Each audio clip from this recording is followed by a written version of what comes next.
సవాల్ కాంగ్రెస్ వాళ్ళు విరిస్తే సవాల్కు నేను సిద్ధంగా ఉన్న ఆధారాలతో మీరు రండి నేను సిద్ధంగా నిరూపిస్తానని తను చెప్పినప్పుడు వారు వచ్చిన తర్వాత ఈరోజు కామారెడ్డి ఎమ్మెల్యే గారిని పరమేశ్వరడానికి కలవడానికి వెళ్తా ఉంటే ఈరోజు మేడ్చల్ వద్ద ఈరోజు మా ఎమ్మెల్సీ గారిని ఎమ్మెల్యే గారిని ఆ పోలీసులు అరెస్ట్ చేయడం, ఈ అక్రమ అరెస్ట్కు నిరసనగా ఈరోజు మేము శాంతియుతంగా ధర్నా చేస్తూ ఉంటే అక్కడ పోలీసులు మా ఎమ్మెల్యే గారిని అరెస్ట్ చేయడం, ఇక్కడ పోలీసులు ఈ విధంగా మమ్మల్ని అరెస్ట్ చేయడం ఇది చాలా సిగ్గుచేటుగా మేము భావిస్తూ ఉన్నాం. రాబోయే రోజుల్లో భారతీయ జనతా పార్టీ అధికారంలోకి రావడం తథ్యం.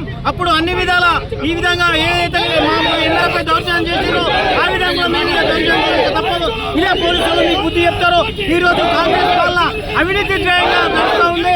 అటు కామారెడ్డిలో కానీ కాకులో కానీ నీతివంతమైన పాలన చేస్తూ ఉంటే ఈ కాంగ్రెస్ మా ఎమ్మెల్యే అరెస్ట్ చేయడం చాలా సిగ్గుబాటుగా మేము భారతీయ జనతా పార్టీ భావిస్తూ ఉన్నాం.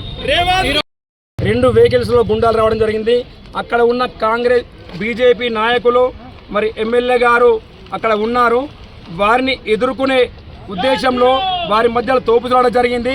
దాని నేపథ్యంలో ఆర్మూర్ ఎమ్మెల్యే పైడి రాకేష్ రెడ్డి గారు కామారెడ్డి ఎమ్మెల్యే గారిని పలకరించడానికి వస్తూ ఉంటే మార్గ మధ్యంలో మేడ్చల్ దగ్గర పోలీసులు ఒక గుండాయిజంతో ఒక నైజాం పరిపాలనలాగా ఒక రజాకారులాగా ఎమ్మెల్యే గారిని అని కనీసం గౌరవం లేకుండా ఆయనను అరెస్ట్ చేయడం చాలా చిగ్గుచేటు. మరి ఈరోజు రాష్ట్ర వ్యాప్తంగా ఎండల లక్ష్మీనారాయణ కావచ్చు, బీజేపీ సీనియర్ నాయకులు ఎమ్మెల్సీ అంజిరెడ్డి గారు కావచ్చు, మా రాష్ట్ర అధ్యక్షుడు రామచంద్రరావు గారిని కూడా హౌస్ అరెస్ట్ చేయడం జరిగింది. సిగ్గుచేటు. ఈరోజు తెలంగాణలో మరి ప్రభుత్వం ఉందా కూని అయిందని చెప్పి ఈ సందర్భంగా నేను అడుగుతున్నాను. రేవంత్ రెడ్డి, నీకు ఒక్కసారి చెప్తున్నాను, నువ్వు రాష్ట్ర ముఖ్యమంత్రివి, ప్రజాస్వామ్యం కాపాడే వ్యక్తివి, ప్రజల చేత ఎన్నుకోబడిన వ్యక్తివి. నీకు సిగ్గు చరం ఉంటే తక్షణం